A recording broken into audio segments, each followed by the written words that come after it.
আসসালামু আলাইকুম ভাই। ভাই আপনার কোনো দাবি দাবা আছে? ভাই বিষয়টা হলো কি, হ্যাঁ বলেন। যে আমি ইবনে হাসপাতাল থেকে দুইজন পেশেন্ট নিয়ে আমি পোস্তখোলা যাচ্ছিলাম। তো ওইখান দিয়ে ফ্লাইওভারটা ছাড়ার পর আমি গাড়ি টান দিয়ে বের হয়ে গেছি, টান দিয়ে যাচ্ছি। ওই সামনে গাড়ি ছোলো করছে, আমিও ছোলো করছি। আচ্ছা করার সাথে সাথে পিছন থেকে এই ভদ্রলোকের এক্স নোয়া গাড়ি দিয়ে উনি আমাকে পিছন থেকে মেরে দিয়েছে, ব্যালেন্স রাখতে পারে না। তো মেরে দিয়ে আমার সামনে সিএনজির গ্লাস ভেঙে মাথার ভিতরে আমি টেরা হয়ে গেলে আমার মাথার ভিতরে ঢুকে গেছে গ্লাস। এখন এই ভদ্রলোক, আমার গাড়িতে দুজন পেশেন্ট ছিল, ইবনে সিনা হাসপাতাল থেকে নিয়ে আসছি।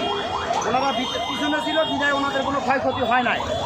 আমি সামনে ছিলাম, এই জন্য আমার মাথা, আমি ঘুরে আমার মাথার ভিতরে গ্লাস ঢুকে গেছে, 4টা সিলি লাগছে। এখন ওই গাড়ির এখন এই ভদ্রলোকের সাথে এখন এইটা আমরা একটা আলাপ আলোচনার মাধ্যমে একটা সমাধা করে মানে এটা একটা সুষ্ঠু দিকে আমরা নিয়ে যেতে চাই।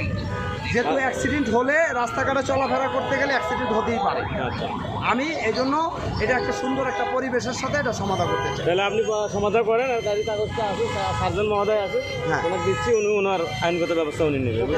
আপনারটা আপনি ব্যবস্থা করেন, ওনার সাথে কম্প্রোমাইজ করে নেন, ঠিক আছে? Okay, thank you, thank you so much.